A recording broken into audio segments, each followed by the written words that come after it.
man, listen. If you want to hold anybody responsible for the way Deebo is acting right now, take a look at your head coach. Who was the guy who decided, and to your point that you made earlier about, yeah, let's not give him as many touches as a wide receiver. Let's cut that down a little bit. We know we're gonna have to pay him, and we might have to pay Ayuk, and we might have to pay all these other guys. We didn't budget for this.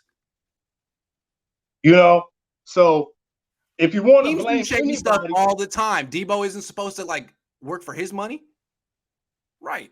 So you mean to tell me you're gonna ask the man to do extra work, and then when he's so-called acting like a diva to try to get what his just due, the team should be getting some type of sympathy for that?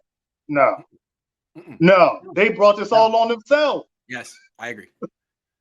Come on.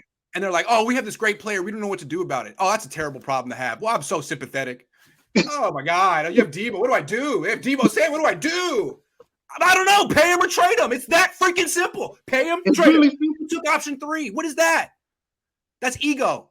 That's pride. That's pride fucking with you, as Ving Rhames said in Pulp Fiction. That is pride. Don't do that. If anybody's scrambling right now, it's Prague and maybe the front office. That's the only people that may be scrambling. It's terrible. And last point about the draft, man. I mean, they filled pretty much all the needs they had. I mean, I don't really see too much of too much to complain about there. They filled pretty much all the needs for the most part. That running back, though, that's a head scratcher. I'm sorry. I was lost with that one. I was just like, here's my theory. There is no guarantee the Niners work this out with Deebo, and they know it. That's their first choice, is to work it out with Deebo. But there's also a scenario where they don't, and then they need to replace him with a running back and a wide receiver.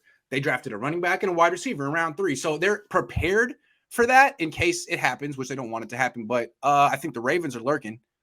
I think everyone kind of realizes the Ravens have no wide receivers, and they would love to have Deebo. There's rumors that they try to trade for him before the draft. I mean, they could trade next year's first. They could trade Marlon Humphrey.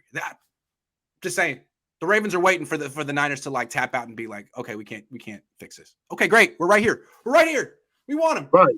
Yeah. And the Ravens made power moves in that draft, man. That's right. They had a great draft. You know why? Yeah. Because they let it come to them. Every time someone slipped, that guy's. Let's take him. The Niners are like, we love the player. Who cares that the rest of the league thinks he's a 5th round pick? We love him. Like, okay, sweet. Yeah, so we don't reform. It don't matter. Yeah. So because teams like the Niners exist, the Ravens get to just profit in the draft every year. They've been doing this since I was in high school, man. It's like, how did that guy drop to the Ravens again?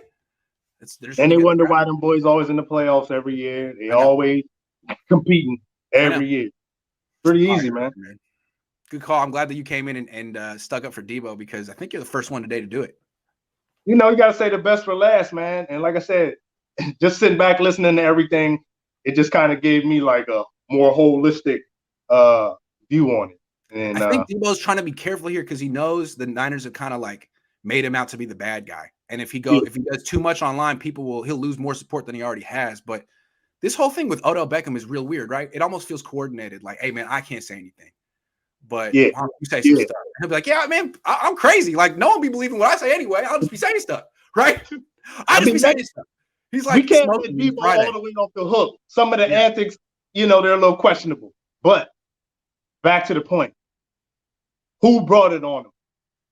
The team or him? Who put him in this position? The team or him? It's pretty easy, man.